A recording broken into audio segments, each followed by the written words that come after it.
Vamos então ao tópico número 1. A Bíblia é um alicerce para a vida. O subtópico 1. A palavra de Deus é alicerce. Importante ressaltar que a Bíblia é a única infalível revelação escrita divinamente inspirada. 2 Timóteo 3,16 e Apocalipse 1,1. Quem ouve e coloca em prática a palavra de Deus é comparado a uma pessoa prudente cuja casa é alicerçada sobre a rocha. Mateus 7,24. Nesta ilustração de Jesus, a casa simboliza a vida. A vida deve ser edificada nos ensinos de Cristo, a fim de alcançar a virtude e um destino glorioso. João 3,16. O próprio Cristo é a rocha. 1 Coríntios 10,4. Ele tem as palavras de vida eterna. João 6,68. A síntese desse grande ensinamento é que nem as crises dessa vida e nem a eternidade poderá abalar quem está firmado em Cristo e na sua palavra. Mateus 7,25. Olha o que diz Mateus 7,25. Desceu a chuva, e correram rios, e assopraram ventos, e combateram aquela casa, e não caiu, porque estava edificada sobre a rocha. Então veja, a Bíblia, a palavra de Deus, é a única regra de fé e prática nossa. Então nós temos que a Bíblia é o quê? Palavra de Deus, ela é infalível, ela é inerrante, ela é toda inspirada por Deus. Então nós temos que, primeiro, antes de nos aproximarmos da Bíblia, nós temos que ter essa certeza. Nós estamos diante da palavra de Deus. Então, não podemos ler a Bíblia como lemos qualquer livro. Não podemos ouvir o que está escrito na Bíblia da mesma maneira que ouvimos qualquer outras coisas. Então, por exemplo, na igreja, você ouve a palavra de Deus. Agora, pode ser que a palavra seja interpretada por alguém de maneira que não está correta. Então, você não pode absorver a palavra dos homens da mesma maneira que você vai absorver a palavra de Deus. Tem que fazer essa distinção.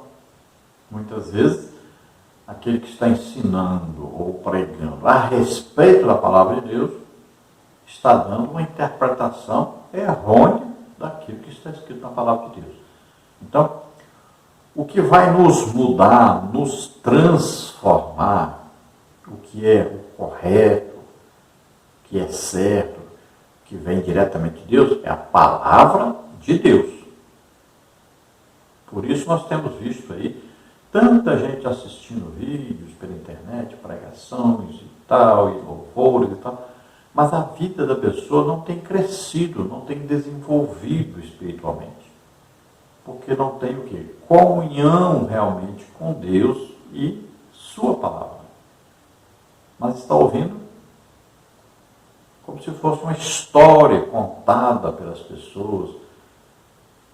Está ouvindo aí como se fosse o quê? Um teatro, né? Uma apresentação artística. Então, não é como ir à igreja e ouvir a palavra de Deus. Não é como você ler a Bíblia. Falar nisso, leia sempre a Bíblia em voz alta, para você ouvir o que está lendo. Veja, a fé vem pelo ouvir, e o ouvir pela palavra de Deus. Tem que tomar cuidado com isso. Não é leitura silenciosa. Não é aquilo que aprendemos lá na escola. Vamos fazer aqui uma leitura silenciosa.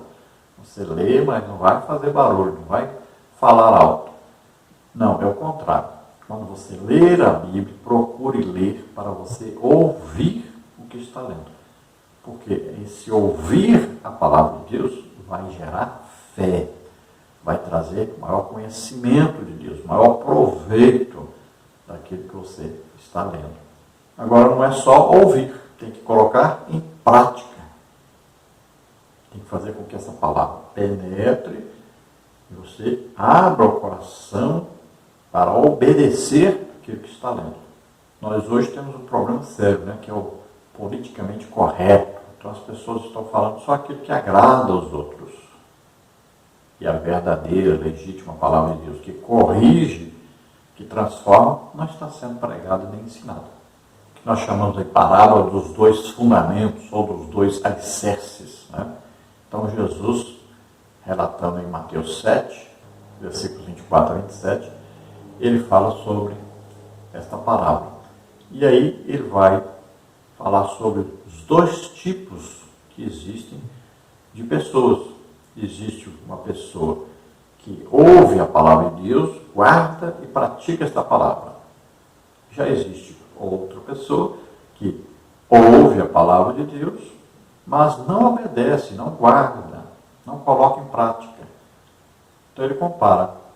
Esse que ouve, que guarda, que coloca em prática, é como se fosse uma casa edificada, então, sobre pedra, né? Ele colocou o alicerce por baixo da casa, é pedra, é coisa firme, que não se abala. Pode vir chuva, trovoada, pode vir enchente, pode vir de tudo. Bate, mas não derruba a casa. A casa está firme, porque está firmada sobre a rocha. A rocha aí é sobre Jesus, é sobre a palavra de Deus. Veja só, é preciso entender isso, né? A rocha é a palavra de Deus, é Cristo, é a palavra viva. Veja só, é aí a palavra de Deus, a Bíblia, mas sempre em união a Jesus Cristo e a interpretação do Espírito Santo para nós. Então, tomemos cuidado com isso. Já outra casa é edificada sobre areia. Então, um terreno que, de acordo com as intempéries, ela vai se movendo e acaba caindo. Então, olha só. A que está firmada sobre a rocha, então pode vir problemas, aí seitas, né? Pode vir visitas de seitas e mais seitas, pode vir aí ensinamentos falsos, pode vir aí lutas e mais lutas, e aflições, tribulações e tudo. Não cai, essa pessoa permanece firme. Pode ver que a pessoa que está sempre frequentando a escola bíblica dominical, essa pessoa sempre está firme em sua fé, e ela está vivendo uma vida cristã sempre.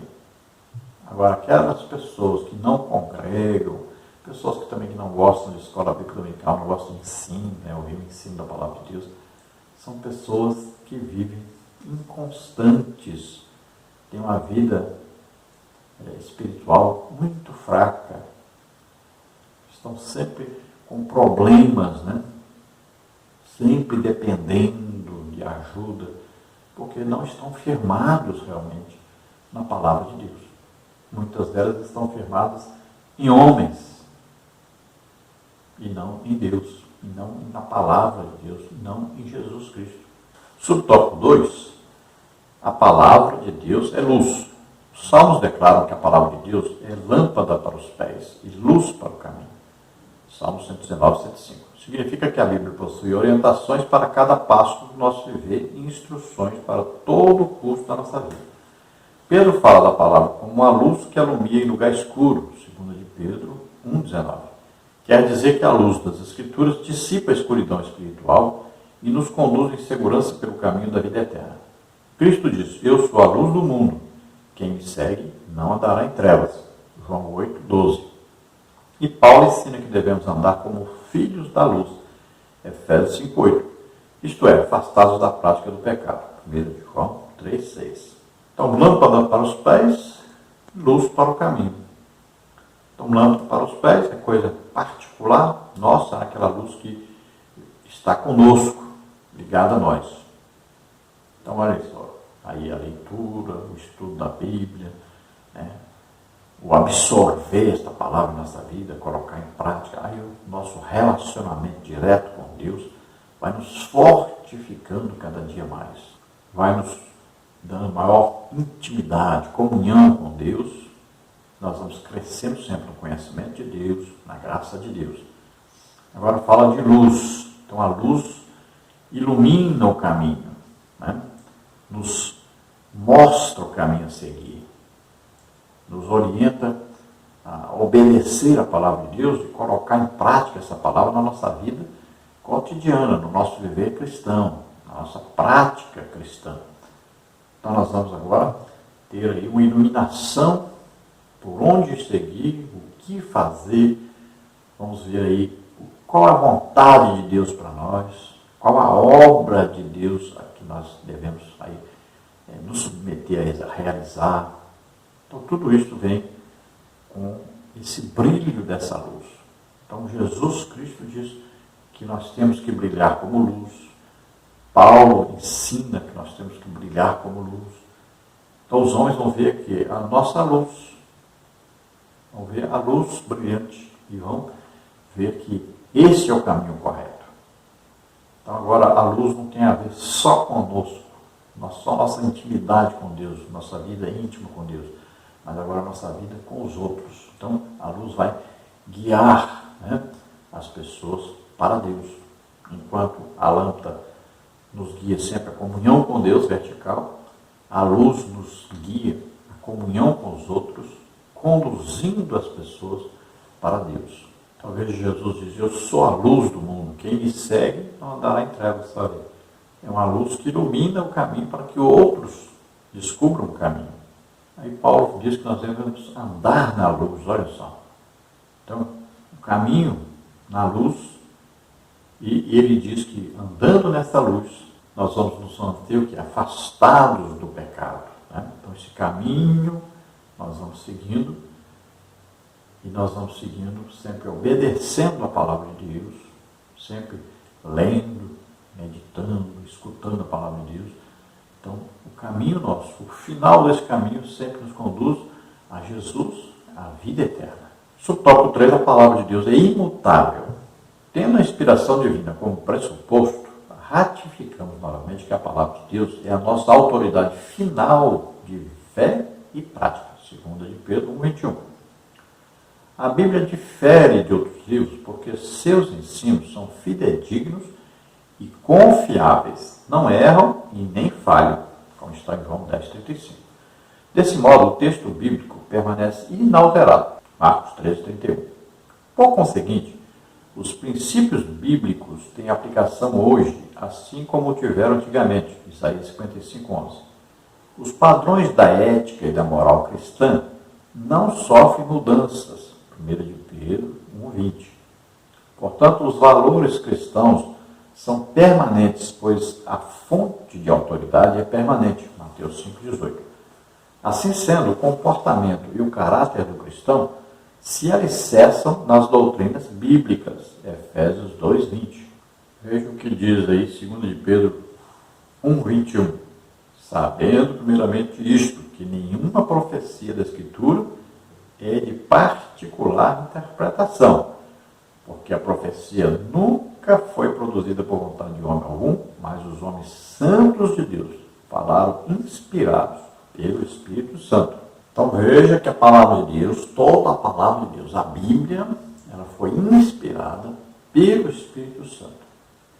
Então, quando nós nos aproximamos da Bíblia, quando nós ouvimos a palavra de Deus, nós estamos ouvindo o que Deus tem a dizer para nós. Exatamente o que Deus tem a dizer para nós. Então aí, sem mudança nenhuma. É exatamente o que Deus quer dizer para nós. Então, nós vamos ler a Bíblia e vamos ver assim, o que Deus tem a dizer para nós. Então, o que Deus quer falar comigo. É uma coisa aí pessoal. Deus está falando comigo quando eu estou lendo a Bíblia. Então, não existe maior autoridade sobre a minha vida do que a Bíblia, né?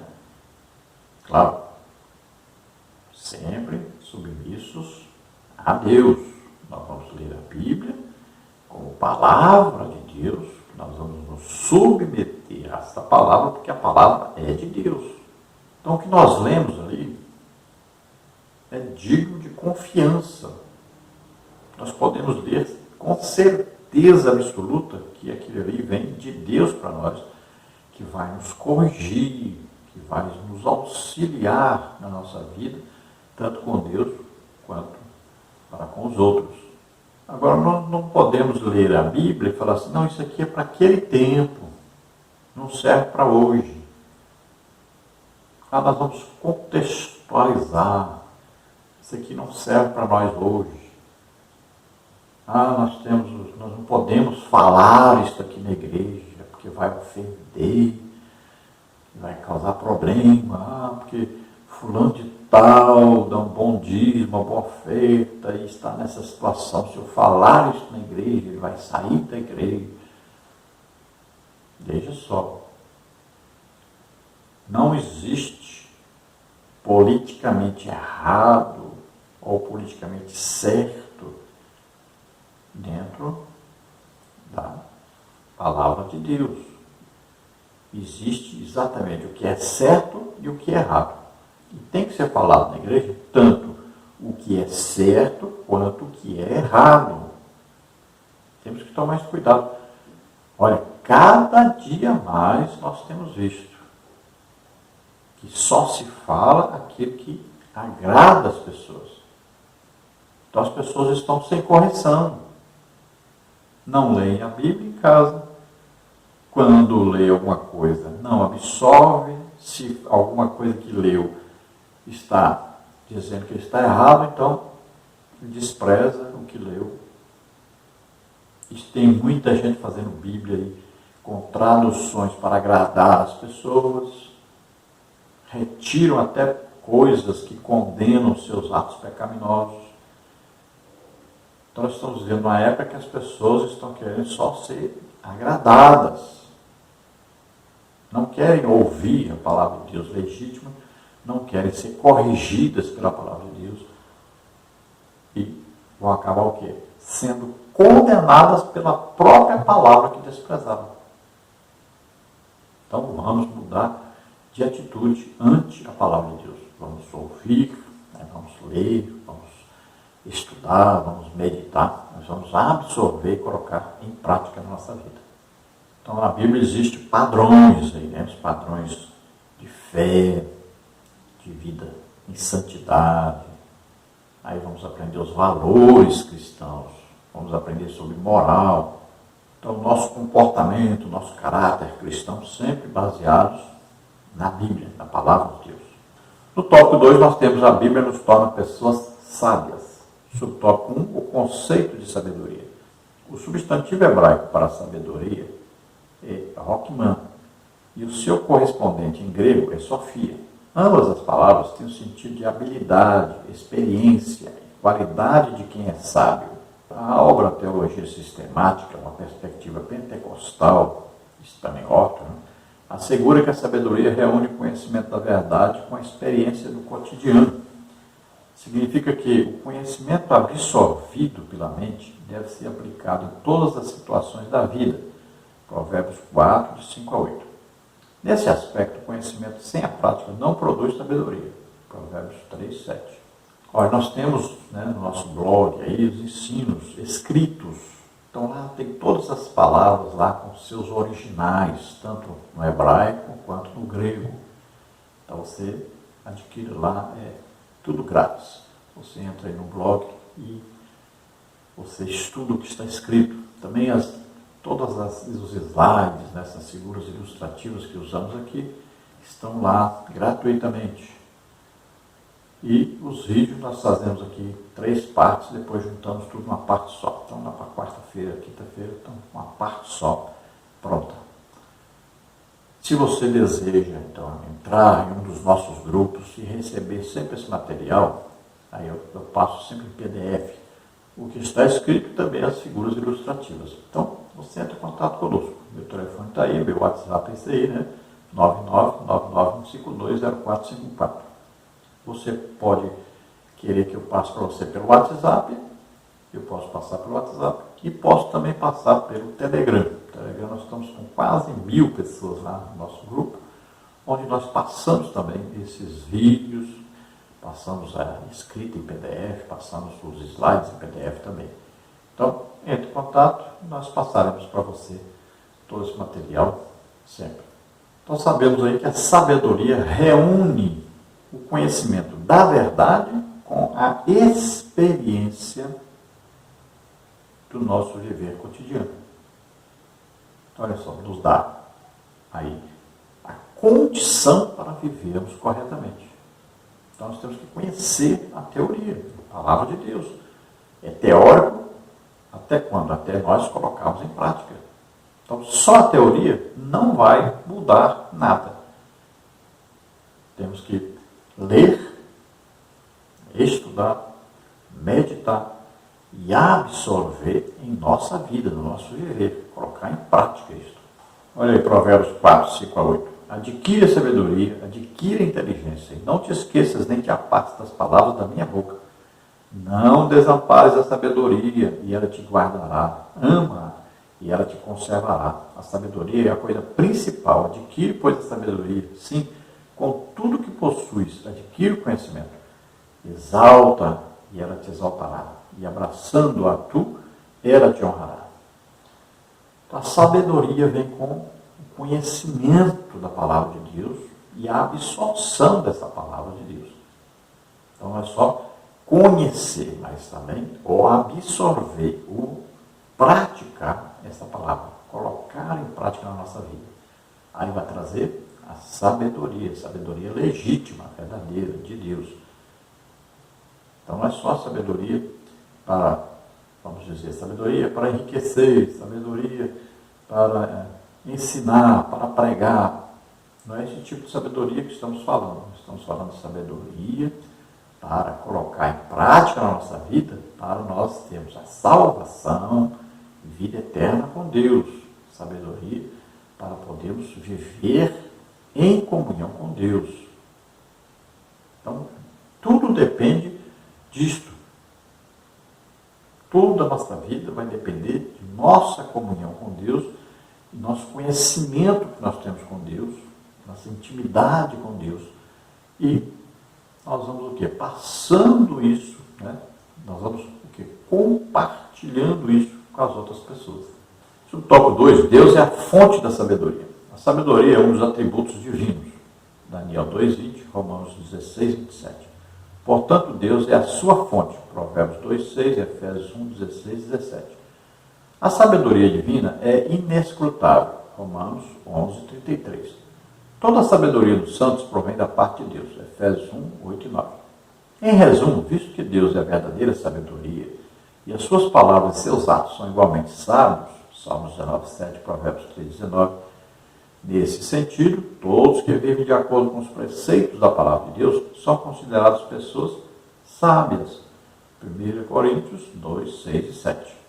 Veja, existe a sabedoria do viver humano, da vida humana, existe a sabedoria vinda de Deus, para a comunhão com Deus, para a vida íntima com Deus, como a leitura, estudo, conhecimento da palavra de Deus, e existe a sabedoria também como um dom do Espírito Santo.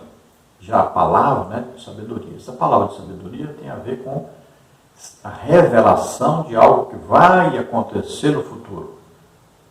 Então tem a ver com o que Deus sabe a respeito do futuro. Então não confunda dom, palavra de sabedoria, com essa sabedoria que nós estamos falando hoje aqui. E nem com a sabedoria do mundo. As pessoas do mundo, por exemplo, podem ter a inteligência, né, para ficarem ricos, por exemplo, para serem políticos. Tudo precisa de uma sabedoria humana, de uma inteligência humana. Não confunda isso com o que nós estamos falando aqui. Nós estamos falando de uma sabedoria adquirida com o quê? O estudo da palavra de Deus e a submissão a esta palavra de Deus. Então, cuidado, porque existe muita confusão hoje dentro desse assunto. Então, o que nós sabemos a respeito de Deus? Aquilo que Deus nos revela a seu respeito. Através de quê? Da palavra de Deus, do estudo da palavra de Deus, do conhecimento da palavra de Deus, da prática daquilo que nós temos lido na palavra de Deus. O que diz em Romanos 11:33? Olha aí. Ó profundidade das riquezas, tanto da sabedoria como da ciência de Deus. Quão insondáveis são os seus juízos e quão inescrutáveis os seus caminhos. Olha só, Paulo está falando a respeito de quê? Ele está falando a respeito de revelações que ele recebeu sobre a palavra de Deus. Então ele diz sobre isso, e olhando para isso, ele diz: que sabedoria insondável, né? Não tem como o homem descobrir isso por si só. Então ele vai lendo, vai estudando, vai meditando, e Deus vai revelando a palavra. Então Paulo considera isso aí a maior sabedoria que um ser humano pode ter. Veja só, está conhecendo o quê? Deus. Então cuidado, porque às vezes a pessoa pensa que é sabedoria para, né, outras coisas. Mas não, aqui, sabedoria para conhecer Deus, para ter intimidade com Deus, para viver na presença de Deus, para praticar a palavra de Deus, para abençoar as pessoas através daquilo que se recebe lendo, estudando, meditando a palavra de Deus. Sobre o tópico 3, o temor é o princípio da sabedoria. A Bíblia registra que o temor do Senhor é o princípio do saber. Provérbios 1:7. A frase temor do Senhor não significa ter medo de Deus, mas expressa reverência e adoração. Deuteronômio 10:12. Essa atitude é o preceito pelo qual se inicia a sabedoria. O temor a Deus produz entendimento. Romanos 12:1-2. E por meio da obediência às Escrituras, os cristãos passam a viver como pessoas sábias, Efésios 5:15. Em contraste, os que rejeitam o Senhor e a sua palavra permanecem na ignorância, Salmos 14:1. Então, temor é diferente de medo, né? Temer a Deus é reconhecer a Deus como soberano, né? Como o Criador de todas as coisas, como aquele que pode todas as coisas, conhece todas as coisas, sabe todas as coisas, está presente em toda parte, né? Então, é conhecer e reconhecer Deus como soberano sobre tudo e sobre todos. Esse é o temor. Então, você lê a Bíblia com temor de Deus, sabendo então que Deus nos conhece a fundo, sabe tudo sobre nós, e que nós estamos lendo aquilo que Ele quer para nós. Nós devemos nos submeter a isso, obedecer a Deus e sua palavra. Então é assim que nós vamos nos aproximar da palavra de Deus, com temor. Então nós não vamos ler a Bíblia como qualquer livro, nem de qualquer maneira, lendo assim como se isso que estou lendo não serve para nada para mim. Como se não fosse Deus falando comigo. Como se eu estivesse lendo qualquer livro aí de contos, né, de história, de poesia, de tal, qualquer coisa. Mas não, sempre tendo temor de Deus, que aquilo que está escrito vai produzir em mim o que eu desejo de me arrepender, de mudar de vida, de melhorar, de ser mais santo. Santo o que é? Consagrado a Deus. É um viver dedicado a Deus em tudo. Então minha vida passa a ser uma vida que está entregue totalmente nas mãos de Deus. Então nós vamos nos aproximar da palavra de Deus tendo temor de Deus.